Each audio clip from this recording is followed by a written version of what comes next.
Hello, it's 3 p.m. on Friday, September 9th here in Seoul. Thank you for joining us today. I'm Mark Broom. About an hour and a half ago, North Korea officially confirmed that it conducted its fifth nuclear test. We are going to go straight over to the South Korean government's response to the North's nuclear tests. For more on this, we do connect to our Kim Hyun-bin, who is standing by for us at the Ministry of National Defense in Seoul. Hyun-bin, what are you hearing from officials there? Good afternoon, Mark. South Korea's Joint Chiefs of Staff said the magnitude 5 tremor was detected near North Korea's Punggye nuclear site at around 9:30 a.m. this morning. The Ministry of Defense confirmed that it was a nuclear bomb test, estimating the yield of the bomb at 10 kilotons, which would make it the biggest the regime has ever detonated. By comparison, Pyongyang's fourth nuclear test in January was estimated at 6 kilotons. This morning's apparent test also marks the shortest interval so far between nuclear tests by the regime. The ministry says that it is looking into whether the test was successful and whether it was a hydrogen bomb. Now, shortly after the launch, the chairman of the Joint Chiefs of Staff, Lee Sun-jin, held a video conference with key military leaders and ordered them to establish the highest state of readiness to strongly counter additional provocations from the north. He also called on his troops to keep a lookout for any unusual activities north of the border. Government sources said there is a high chance today's test was to mark the 68th anniversary of the establishment of the regime. Now, North Korea has conducted 5 nuclear tests so far in 2006, 2009, 2013, January of this year, and now today, making this the third test under the reign of Kim Jong-un. Now, that's all I have for now. I'll bring you more updates in the later newscasts. So official confirmation came from North Korea around 90 minutes ago, saying that it had conducted a fifth nuclear test. This was believed to have been the case after a magnitude 5.0 seismic tremor was detected this morning near the North's nuclear test site. Devin Whiting reports. About 4 hours after a 5.0 magnitude tremor was detected from North Korea's Punggye nuclear test site, Pyongyang confirmed in a broadcast that it had tested a nuclear device. The reclusive state made the confirmation through its official Korean Central Television at around 1:30 p.m. South Korea time, saying it has, quote, successfully conducted a nuclear warhead test. Through this nuclear test, the artillery units of the Korean People's Army have reconfirmed the capability and force of a standardized nuclear warhead for launch on a ballistic rocket. Defending the test, the North claimed no radioactive material leaked from the explosion site and that it caused no environmental harm. In the TV report, the North said it has standardized its nuclear warhead, which will enable it to produce more powerful weapons. KCTV went on to say that the nuclear test was a response to sanctions led by the U.S. and its allies, and that Pyongyang will continue to develop its nuclear weapons as a means of self-defense. Devin Whiting, Arirang News.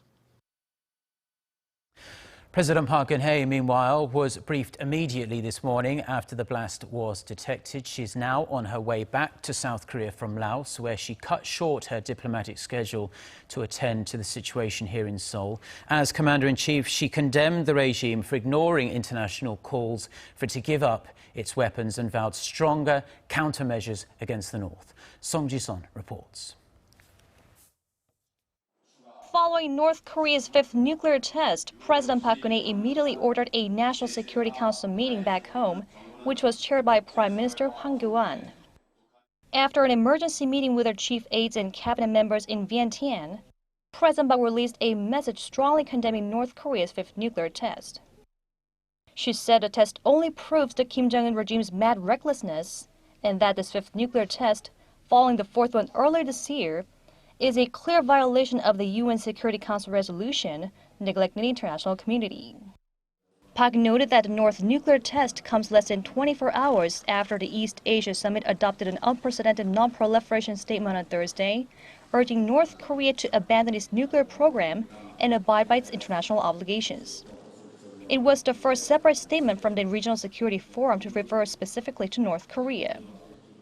She also said Pyongyang is on a path to self-destruction and further isolation, as long as it completely ignores the international call for it to give up its nuclear ambitions. President Park also spoke with U.S. President Barack Obama on the phone less than 4 hours after the confirmed launch. Canceling her afternoon schedule on her official visit to Laos, Park cut the day short and wrapped her trip with the Korea-Laos summit. During her 8-day multilateral diplomacy trip, President Park has held a series of bilateral talks with the leaders of the U.S., Russia, China, and Japan, garnering their support to fully implement the UN sanctions on North Korea's nuclear provocations. Through the process, Seoul has vowed to rev trilateral cooperation with the U.S. and Japan, and trilateral communication with the U.S. and China to counter North Korean threats. In an apparent protest to that international unity against the regime's continued provocations, Pyongyang launched ballistic missiles on Monday while the G20 summit was underway in Hangzhou, China. And on the president's last day of the three-nation multilateral diplomacy trip, Pyongyang appears to have again protested Seoul's strengthened international ties to jointly counter North Korean threats. President Park said that Seoul, in close alliance with the international community, will seek stronger sanctions on global and bilateral levels and take all necessary measures to pressure North Korea to abandon its nuclear program. 송지선, Arirang News, VNTN.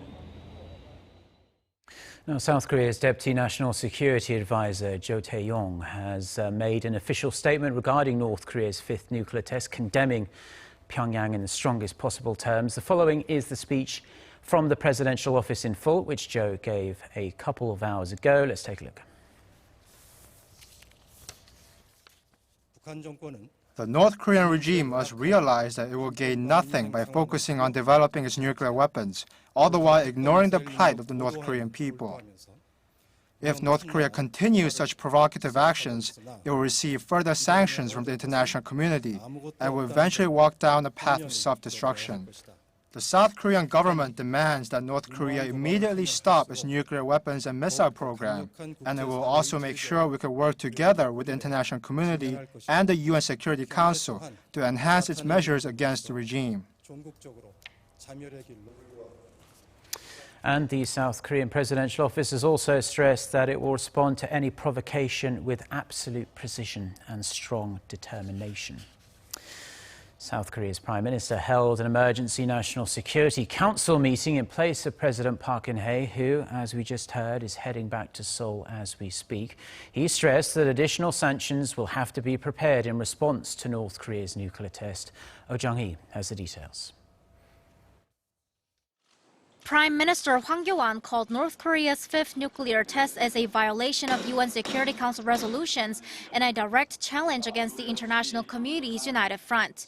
At an emergency National Security Council meeting Friday, the Prime Minister said the South Korean government stands with the world in condemning North Korea's grave provocation.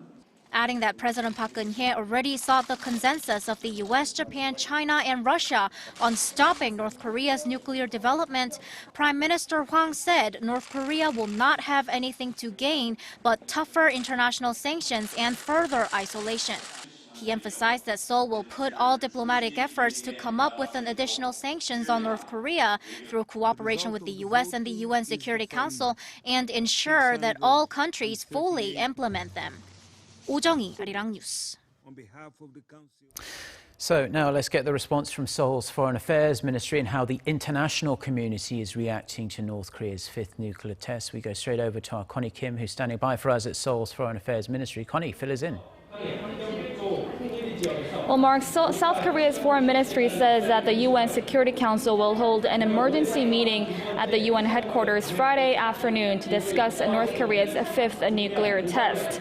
Now, that'll be early Saturday morning here in South Korea. The meeting has been jointly requested by South Korea, the US, and Japan. The 15 council members are expected to first announce their position on the test, then begin to discuss additional sanctions on the regime, which are expected to be harsher than those imposed in March, namely Resolution 2270, when it was passed after the North's fourth nuclear test in January. And now, earlier in the day, Seoul's foreign ministry held several emergency meetings, one of which was chaired by six-party denuclearization talks Kim Hong-yoon, who said the North's test flatly disregards the international community's zero-tolerance policy to its nuclear program. And Connie, walk us through the responses we've seen from the international community. Well, right, Seoul's Foreign Minister Yoon Byung-se spoke to his Japanese counterpart Fumio Kishida via phone, where the two denounced North Korea's fifth nuclear test and shared their early analysis of the test as well. The two agreed to coordinate closely on the matter, as well as trilateral cooperation with the U.S. Earlier in the day, Japanese Prime Minister Shinzo Abe said the test was unacceptable and must be denounced. He added that during the G20 summit in Hangzhou, he exchanged views with President Park Geun-hye and President Barack Obama about North Korea's threats, including its recent missile test as well. U.S. President Barack Obama vowed to work to tighten sanctions on North Korea and make them more effective after talking with President Park Geun-hye. And according to an official at Seoul's Foreign Ministry, Minister Yoon has already spoken with his U.S. counterpart, John Kerry. Mark, I'll have more updates on that later. Back to you. Thank you, Connie, for that report. And South Korea's National Assembly has also swiftly responded to the news of North Korea's nuclear test. Our parliamentary correspondent Park Ji-won with more. South Korea's three main political parties were in unison in strongly denouncing North Korea's fifth nuclear test. The ruling Saenuri Party denounced it, saying the North's behavior is not only challenging peace and stability on the Korean peninsula, but is a provocation against the international community and all humankind.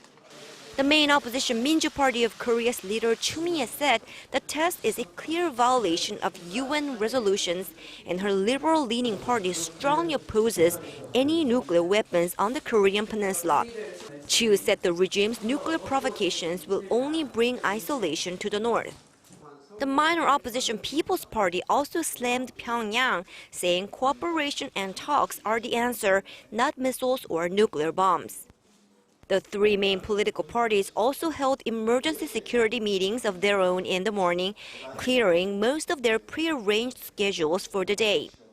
After the meeting, the Minju Party of Korea said it will introduce a resolution to the National Assembly denouncing the North. The National Assembly will also hold more emergency meetings, both at the Foreign Affairs and Unification Committee and National Defense Committee in the afternoon. Park Ji-won, Arirang News. So we now have confirmation of a fifth nuclear test by North Korea. But before today, the regime had conducted 4 nuclear tests in the space of around 10 years. For a summary of the timeline of the previous tests, Oh Si-young reports. Nuclear tests have been North Korea's go-to last resort when backed into a corner. Pyongyang's first test came on October 9, 2006, in protest of the US freezing North Korean assets held in a Macau-based bank. The US Geological Service's detection of a 4.3 magnitude tremor at the Punggye-ri nuclear test site signaled North Korea's arrival as the world's 8th nuclear power. On May 25, 2009, less than a month after North Korea walked away from the 6-party nuclear talks aimed at its denuclearization, Pyongyang conducted a second underground test, claiming that it had detonated a plutonium device. A 4.7 magnitude earthquake was detected at Punggye-ri with an estimated yield of 3 to 4 kilotons, a significant jump from an estimated explosive force of less than 1 kiloton in 2006. The regime's third nuclear test was conducted on February 12, 2013, with the North claiming to have tested a miniaturized and lighter nuclear device with greater explosive force. The speculation was that North Korea used uranium, marking a major leap forward from the plutonium bombs used in its previous 2 tests. It was also the first test under the new and young leader Kim Jong-un and came when talks with Seoul and Washington stalled. The first 3 tests were atomic bombs, but in January 2016, North Korea claimed to have successfully tested a much more powerful hydrogen bomb. However, with a 5.1 magnitude artificial earthquake and an estimated yield of some 6 kilotons, a figure not much higher than its third test, experts have cast doubt on the claim. Falling way short of the telltale signs of a full thermonuclear bomb test, observers have suggested the 4th test was a conventional nuclear bomb enhanced with fusion fuels. However, what's undeniable is that North Korea's nuclear weapons program has sprung forward leaps and bounds over the years. With the 5.0 magnitude tremor detected on Friday near Punggye-ri now confirmed to have been caused by another nuclear test, North Korea has now carried out 5 tests over the past 10 years. Oh Si-young, Arirang News. And that's where we're going to leave it for now. Do stay tuned for more updates on North Korea's 5th nuclear test throughout the day here on Arirang TV. Goodbye.